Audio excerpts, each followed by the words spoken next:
Her Majesty's Prison in Melbourne, Australia. Inside, 1,500 hardened criminals. Watching them are 250 prison officers. There are 6 watchtowers. The entire complex is surrounded by razor wire. It's one of the country's most hated prisons.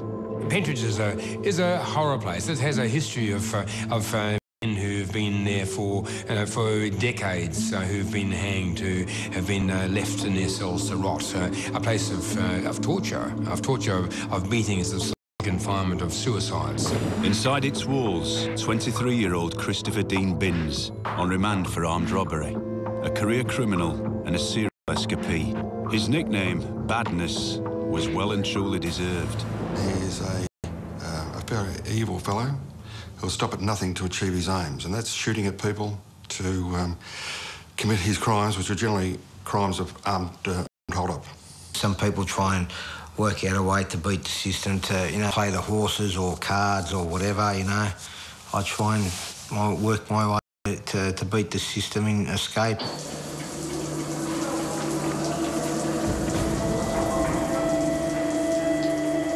On the 28th of August 1992, Binse' escape starts with a twist of fate. Next thing I know, two quick jabs. I thought I'd been punched,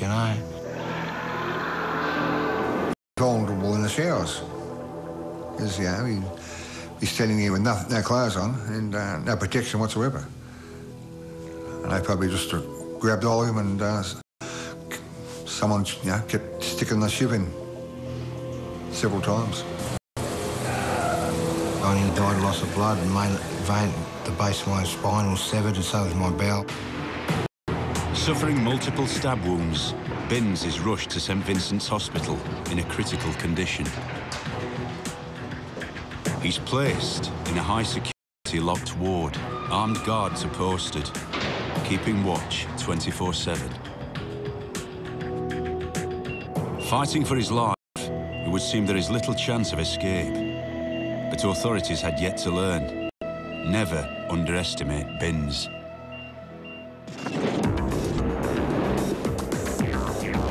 Mecklenburg Correctional Centre, Boyton, Australia, 1992.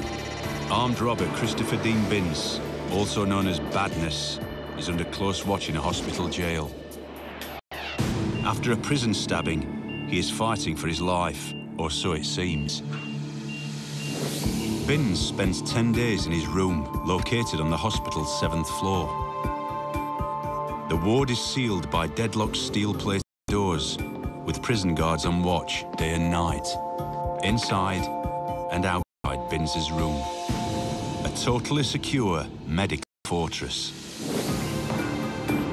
Sometime between 8 and 9 p.m. on Tuesday, the 8th of September, Binse has a visitor. The story is that the female visitor smuggled in a firearm, handgun, believed to be hitting him in the boot on an ankle. Next to Christopher Binse in bed, and probably passed the gun to him there.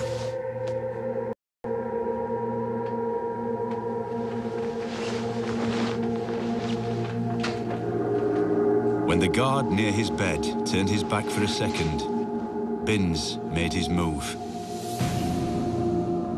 He pointed the handgun at the back of the guard's head. It's a traumatic situation to have a gun pointed at your head, having threats made, not knowing what might happen in the next few seconds. A few things were said. He was very, he's going to be, how can I say it, cooperative in my attempts to flee. Binse forces the guard to open the first deadlocked door.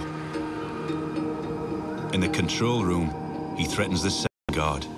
That officer in the control room, again, he would have been terrified and thinking, my God, he's got to kill him. So he done the right thing, he opened the doors. Binse gets into a lift. It takes him to the ground floor. He then runs through the emergency department carrying the gun. Wearing only a hospital gown, he runs out of the building and along Victoria Parade and vanishes into the night. Binse has turned tragedy into opportunity and pulled off the perfect escape. Boydtown, Virginia, the Mecklenburg. In Melbourne, Australia, 23-year-old Christopher Dean Binse is now on the run. A prisoner awaiting trial in Melbourne has escaped from St Vincent's Hospital's high-security ward. Police say guards were forced to open a secure door on the hospital's upper level when the man produced a revolver. Police have described him as dangerous. They're investigating the theft of a panel van from the nearby exhibition building's car park and say it may have been used for the getaway. 23-year-old Binse was awaiting trial on 3 counts of armed robbery and had been placed in the hospital after being stabbed in a prison incident. Bleeding profusely from his wounds, Binse has vanished into the night. Police helicopter, car and foot patrols are dispatched immediately. Binse was a very dangerous person, both when he was committing crimes and on the run. He was always armed with a handgun. They were looking in the wrong state. I was in Sydney by the next day. Too much heat for me in Victoria. I was splashed all over the news, so went there where it wasn't so tropical. 7 days after Binse's escape, police still had no idea where he was, and Binse had a problem. I need quick money, and so I just decided to rob a bank. This gave the police the breakthrough they needed. An informant tipped them off that the bank robber, Binse.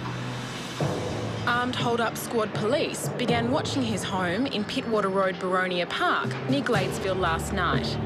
Detectives swooped, acting on information that one of the men was an escapee from Melbourne. Binse will also be questioned over Monday's robbery at the Commonwealth Bank at Chatswood, where a gunman fired his way out through a glass door. Melbourne detectives are tonight on their way to Sydney to seek Binse's extradition. It's almost like a bonus. It's like winning Tesla. To get somebody back like that after a short period, because you expect it to be months. It was prison again for Binse, this time in a different state. Parramatta Correctional Centre in Sydney, New South Wales, the oldest jail in Australia. It houses some of the nation's most dangerous criminals.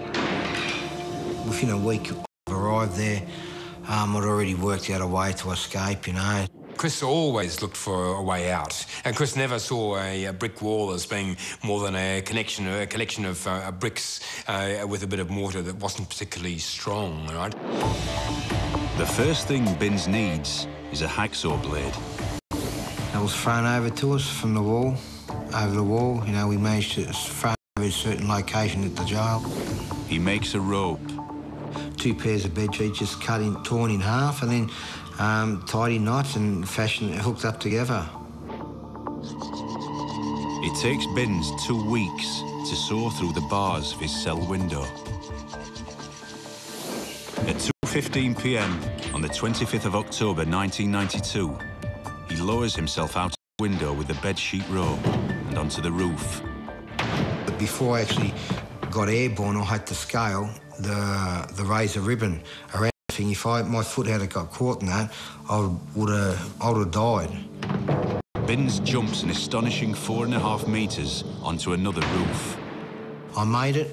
Just my imprints are on the roof today, on the tin roof to this day. An officer in the watchtower spots Binse. He aims and fires, but the bullet misses. I had some ropes I had tied together, fashioned together. They were supposed to be hooked up to the toilet pipe, the air thing. I hooked that over. I went to abseil down, but across in a perimeter fence.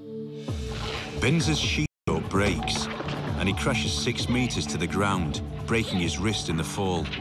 I couldn't feel it at the time because I'd already been shot at, you know, and my adrenaline's pumping. And I was in like no man's land, in the sterile zone, one tower here. All they would have to do is spit at me, you know, like really, I'm only 10 feet from them on their walkway, the catwalk, you know. In a hail of bullets, Binse climbs the perimeter fence and vanishes again. Coming up, disaster looms at Mount.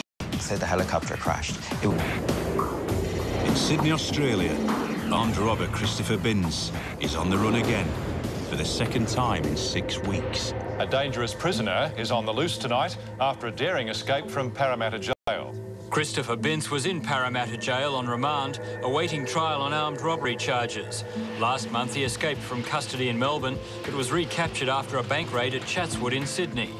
Late yesterday, Binse sawed through metal bars in his cell, climbed over a barbed wire fence, then fled in a waiting car.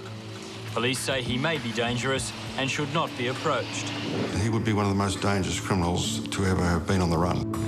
For over a month, Binse hid out with a criminal associate in rural Victoria. It's uncomfortable because you don't know if someone recognises you. You have to be always very private, concealed, you know.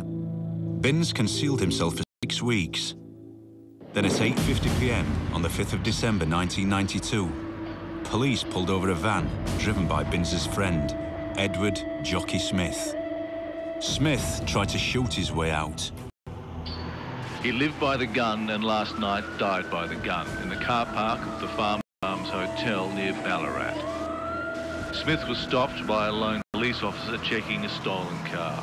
Drinkers ducked for cover as Smith produced a revolver and fired shots into the air. 2 hours later, police raided Smith's hideout at Glen Lyon, near Ballarat in Victoria. They made an extraordinary discovery. Christopher Dean Binse. Oh, I was ecstatic. I thought this was one of our finest moments. Badness was to spend the next 13 years in prison. In 1995, he cut his way out of his maximum security cell and was recaptured in the prison grounds. Binse was transferred to the Supermax facility at Goulburn Correctional Centre in New South Wales, where he was shackled 23 hours a day. In 2005, he was released from jail. Soon after, he threatened to shoot 2 nightclub employees. He was sent back to prison. The leopard never changes its spots. I'm a leopard whose spots have begun to fade. A recidivist criminal. He's a career criminal. Chris Binse, there's always a cell waiting for you. In April 2008, Christopher Dean Binse walked out of prison a free man. Next. We were really afraid that they were going to go. Years and over. We recommend the use of the parental lockout system.